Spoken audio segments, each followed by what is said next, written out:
Chapter 6. Hundreds of people. The quiet lodgings of Dr. Manette were in a quiet street corner not far from Soho Square.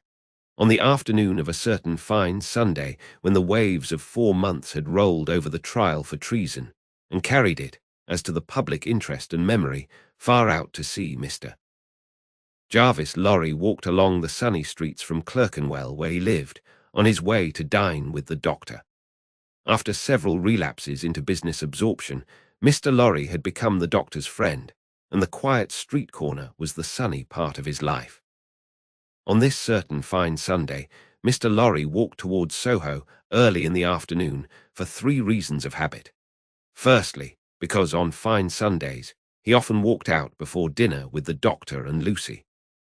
Secondly, because on unfavourable Sundays he was accustomed to be with them as the family friend, talking, reading, looking out of window, and generally getting through the day.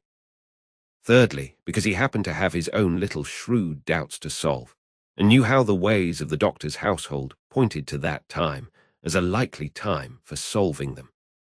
A quainter corner than the corner where the doctor lived was not to be found in London. There was no way through it, and the front windows of the doctor's lodgings commanded a pleasant little vista of street that had a congenial air of retirement on it. There were few buildings then, north of the Oxford Road, and forest trees flourished, and wild flowers grew, and the hawthorn blossomed in the now vanished fields. As a consequence, country airs circulated in Soho with vigorous freedom, instead of languishing into the parish like stray paupers without a settlement. And there was many a good south wall, not far off, on which the peaches ripened in their season. The summer light struck into the corner brilliantly in the earlier part of the day. But when the streets grew hot, the corner was in shadow, though not in shadow so remote but that you could see beyond it into a glare of brightness. It was a cool spot, staid but cheerful, a wonderful place for echoes, and a very harbour from the raging streets. There ought to have been a tranquil bark in such an anchorage, and there was. The doctor occupied 2 floors of a large stiff house, where several callings purported to be pursued by day, but whereof little was audible any day, and which was shunned by all of them at night. In a building at the back, attainable by a courtyard where a plane tree rustled its green leaves, church organs claimed to be made, and silver to be chased, and likewise gold to be beaten by some mysterious giant who had a golden arm starting out of the wall of the front hall, as if he had beaten himself precious, and menaced a similar conversion of all visitors. Very little of these trades, or of a lonely lodger rumoured to live upstairs, or of a dim coach trimming maker asserted to have a counting-house below, was ever heard or seen. Occasionally, a stray workman putting his coat on traversed the hall, or a stranger peered about there, or a distant clink was heard across the courtyard, or a thump from the golden giant. These, however, were only the exceptions required to prove the rule that the sparrows in the plane tree behind the house, and the echoes in the corner before it, had their own way from Sunday morning unto Saturday night. Dr. Manette received such patience here as his old reputation, and its revival in the floating whispers of his story, brought him. His scientific knowledge, and his vigilance and skill in conducting ingenious experiments brought him otherwise into moderate request, and he earned as much as he wanted. These things were within Mr. Jarvis Lorry's knowledge, thoughts, and notice, when he rang the doorbell of the tranquil house in the corner on the fine Sunday afternoon. Dr. Manette at home. Expected home. Miss Lucy at home. Expected home. Miss Pross at home. Possibly at home, but of a certainty impossible for handmaid to anticipate intentions of Miss Pross as to admission or denial of the fact. "As I am at home myself," said Mr. Lorry, "I'll go upstairs." Although the doctor's daughter had known nothing of the country of her birth, she appeared to have innately derived from it that ability to make much of little means, which is one of its most useful and most agreeable characteristics. Simple as the furniture was, it was set off by so many little adornments, of no value but for their taste and fancy, that its effect was delightful. The disposition of everything in the rooms, from the largest object to the least. The arrangement of colours, The elegant variety and contrast obtained by thrift in trifles, by delicate hands, clear eyes, and good sense, were at once so pleasant in themselves, and so expressive of their originator, that, as Mr. Lorry stood looking about him, the very chairs and tables seemed to ask him, with something of that peculiar expression which he knew so well by this time, whether he approved.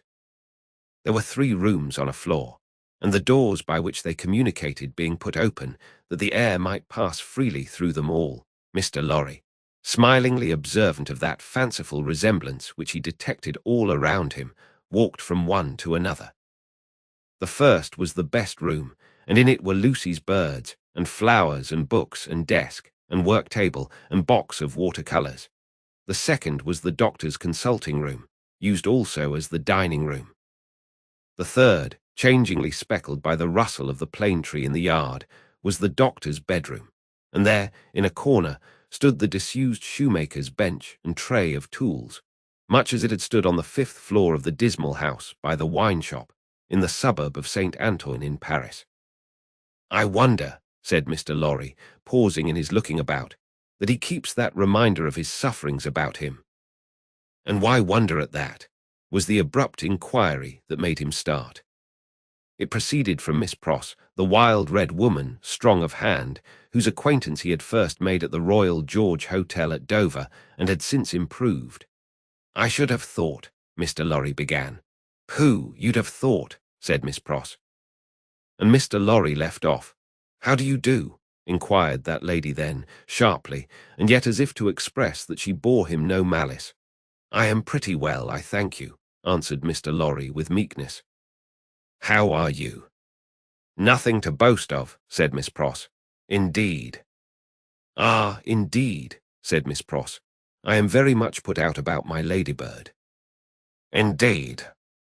"For gracious sake say something else besides, indeed, or you'll fidget me to death," said Miss Pross, whose character dissociated from stature was shortness. "Really, then," said Mr. Lorry as an amendment. "Really is bad enough," returned Miss Pross, "but better. Yes, I am very much put out." "May I ask the cause?" "I don't want dozens of people who are not at all worthy of Ladybird to come here looking after her," said Miss Pross. "Do dozens come for that purpose?" "Hundreds," said Miss Pross. It was characteristic of this lady, as of some other people before her time and since, that whenever her original proposition was questioned, she exaggerated it. "Dear me," said Mr. Lorry, as the safest remark he could think of. "I have lived with the darling, or the darling has lived with me, and paid me for it, which she certainly should never have done. You may take your affidavit, if I could have afforded to keep either myself or her for nothing, since she was 10 years old." "And it's really very hard," said Miss Pross. Not seeing with precision what was very hard, Mr. Lorry shook his head, using that important part of himself as a sort of fairy cloak that would fit anything. "All sorts of people who are not in the least degree worthy of the pet are always turning up," said Miss Pross. "When you began it." "I began it, Miss Pross." "Didn't you, who brought her father to life?" "Oh, if that was beginning it," said Mr. Lorry, "it wasn't ending it, I suppose. I say, when you began it, it was hard enough. Not that I have any fault to find with Dr. Manette, except that he is not worthy of such a daughter, which is no imputation on him, for it was not to be expected that anybody should be, under any circumstances. But it really is doubly and trebly hard to have crowds and multitudes of people turning up after him. I could have forgiven him, to take Ladybird's affections away from me. Mr. Lorry knew Miss Pross to be very jealous, but he also knew her by this time to be, beneath the surface of her eccentricity, one of those unselfish creatures, found only among women, who will, for pure love and admiration, bind themselves willing slaves to youth when they have lost it, to beauty that they never had, to accomplishments that they were never fortunate enough to gain, to bright hopes that never shone upon their own sombre lives. He knew enough of the world to know that there is nothing in it better than the faithful service of the heart. So rendered and so free from any mercenary taint, he had such an exalted respect for it, that in the retributive arrangements made by his own mind, we all make such arrangements, more or less, he stationed Miss Pross much nearer to the lower angels than many ladies immeasurably better got up both by nature and art, who had balances at Tellson's. There never was, nor will be, but one man worthy of Ladybird, said Miss Pross, and that was my brother Solomon, if he hadn't made a mistake in life. Here again, Mr. Laurie's inquiries into Miss Pross's personal history had established the fact that her brother Solomon was a heartless scoundrel who had stripped her of everything she possessed, as a stake to speculate with, and had abandoned her in her poverty for evermore, with no touch of compunction. Miss Pross's fidelity of belief in Solomon, deducting a mere trifle for this slight mistake, was quite a serious matter with Mr. Lorry, and had its weight in his good opinion of her. As we happen to be alone for the moment, and are both people of business, he said, when they had got back to the drawing-room and had sat down there in friendly relations, let me ask you, does the doctor, in talking with Lucy, never refer to the shoemaking time yet? Never. And yet keeps that bench and those tools beside him. Ah, returned Miss Pross, shaking her head. But I don't say he don't refer to it within himself. Do you believe that he thinks of it much? I do, said Miss Pross.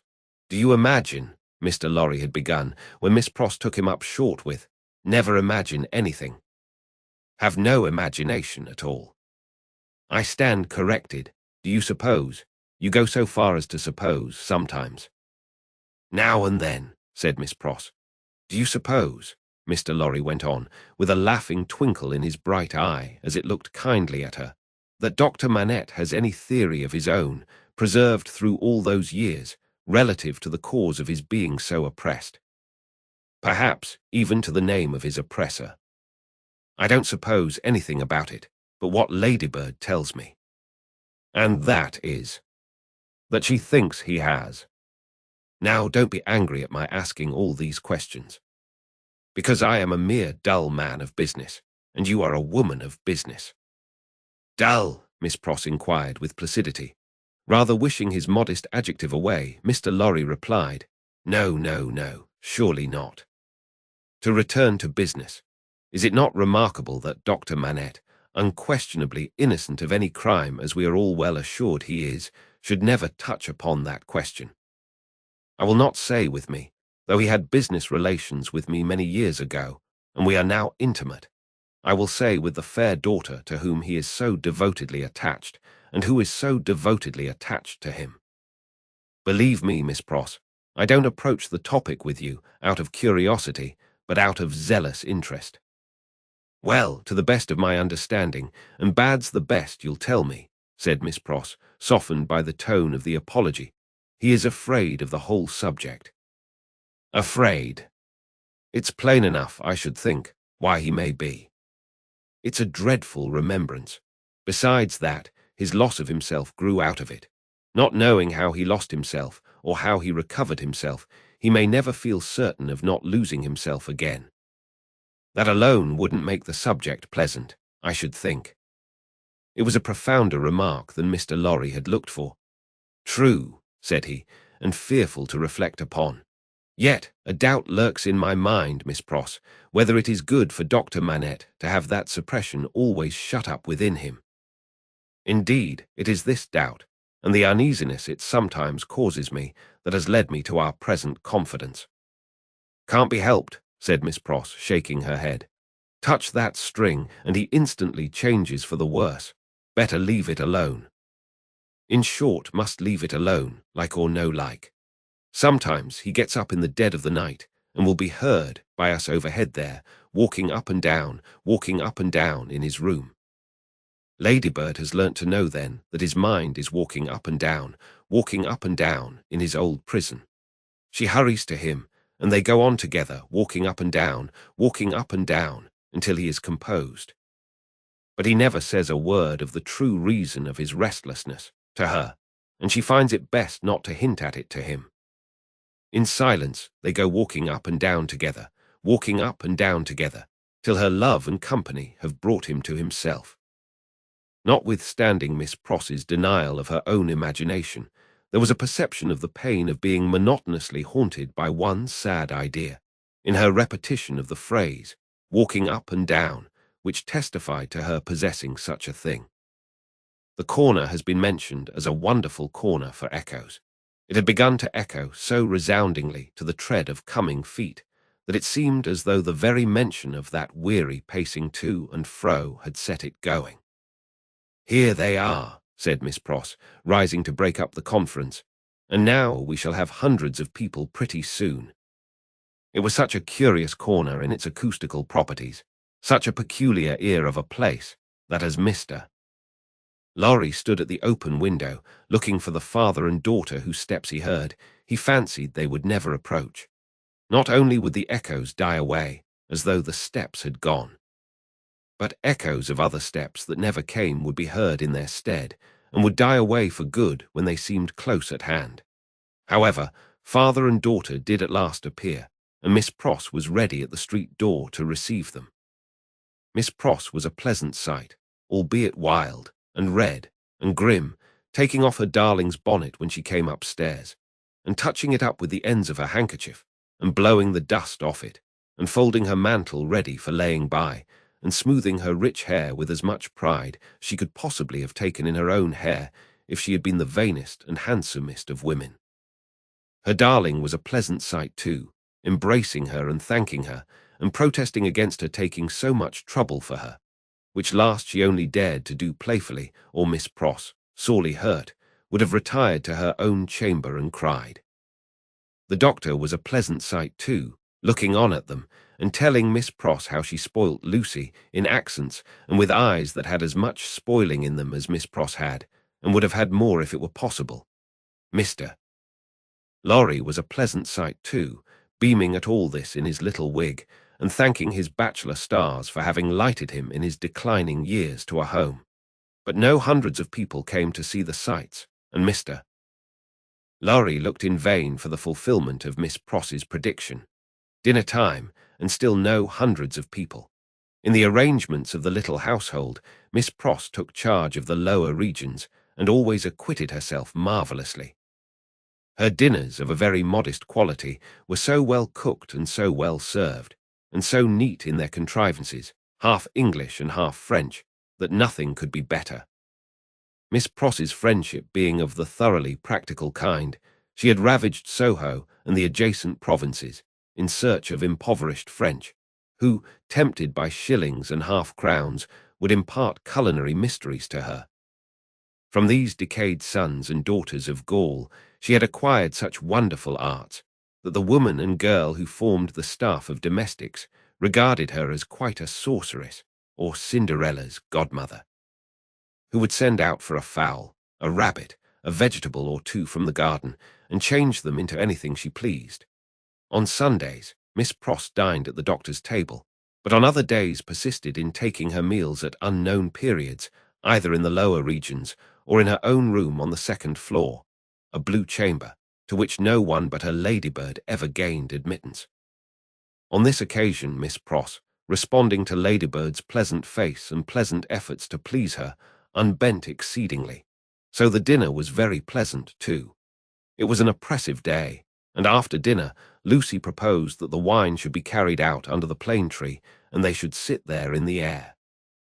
As everything turned upon her and revolved about her, they went out under the plane tree, and she carried the wine down for the special benefit of Mr. Lorry. She had installed herself, some time before, as Mr. Lorry's cupbearer. And while they sat under the plane tree, talking, she kept his glass replenished. Mysterious backs and ends of houses peeped at them as they talked, and the plane tree whispered to them in its own way above their heads. Still, the hundreds of people did not present themselves. Mr. Darnay presented himself while they were sitting under the plane tree, but he was only one. Dr. Manette received him kindly, and so did Lucy. But Miss Pross suddenly became afflicted with a twitching in the head and body, and retired into the house. She was not unfrequently the victim of this disorder, and she called it, in familiar conversation, a fit of the jerks. The doctor was in his best condition, and looked specially young.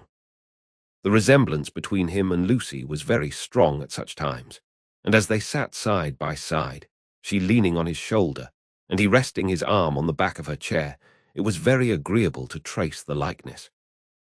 He had been talking all day, on many subjects, and with unusual vivacity. "Pray, Dr. Manette," said Mr. Darnay, as they sat under the plane tree, and he said it in the natural pursuit of the topic in hand, which happened to be the old buildings of London. "Have you seen much of the Tower?"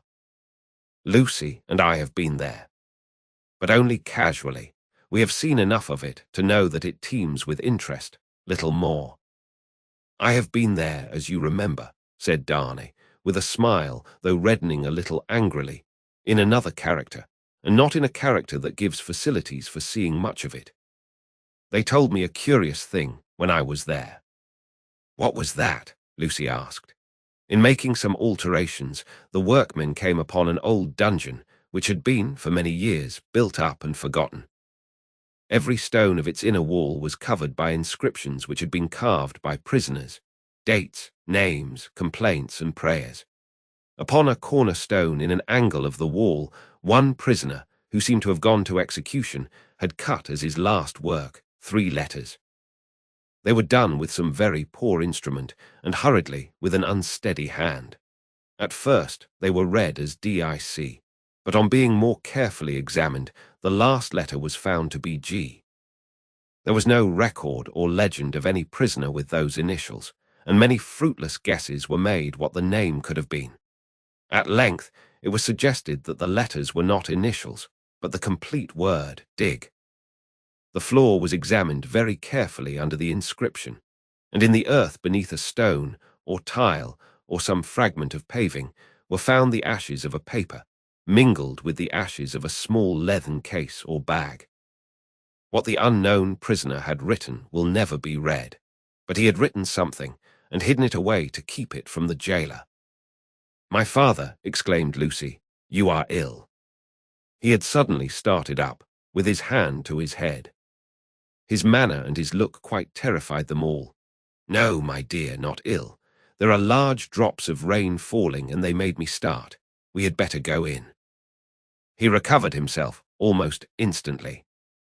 Rain was really falling in large drops, and he showed the back of his hand with raindrops on it.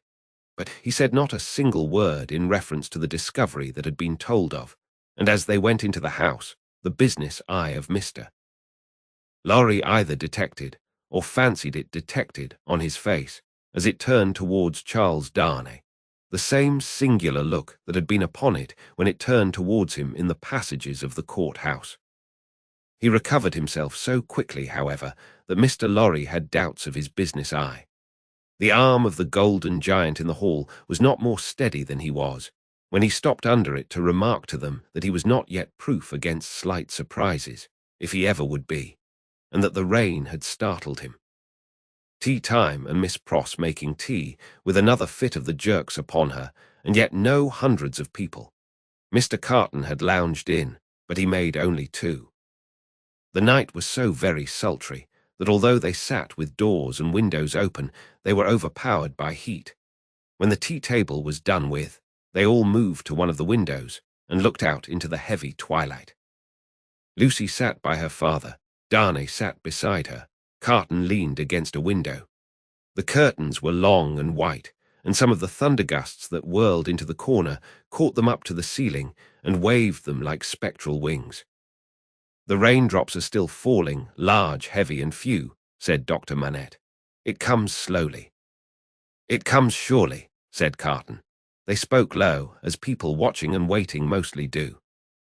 As people in a dark room, watching and waiting for lightning, always do. There was a great hurry in the streets of people speeding away to get shelter before the storm broke.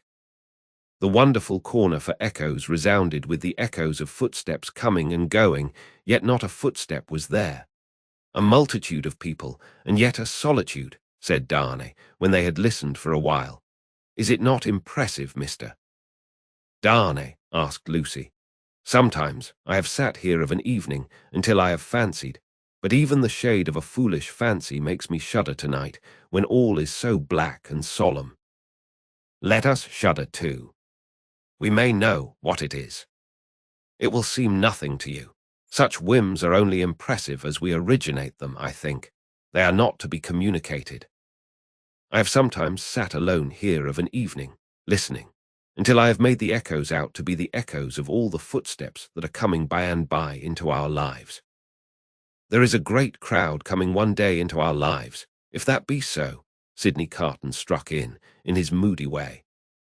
The footsteps were incessant, and the hurry of them became more and more rapid. The corner echoed and re-echoed with the tread of feet, some, as it seemed, under the windows, some, as it seemed, in the room. Some coming, some going, some breaking off, some stopping altogether, all in the distant streets, and not one within sight. Are all these footsteps destined to come to all of us, Miss Manette, or are we to divide them among us?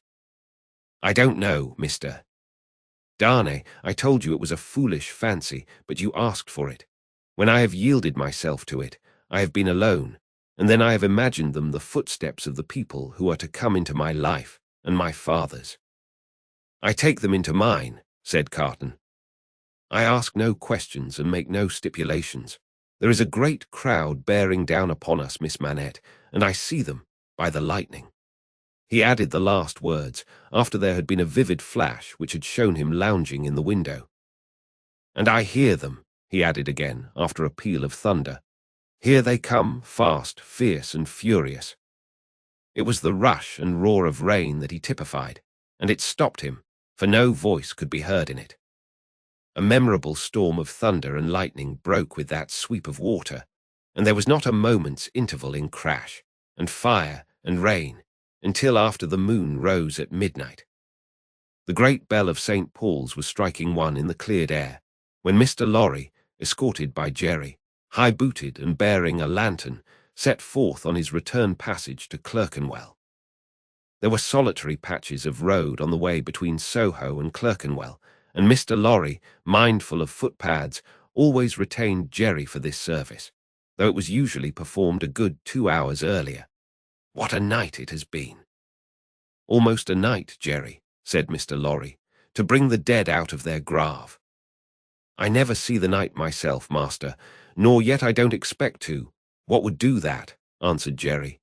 Good night, Mr. Carton, said the man of business.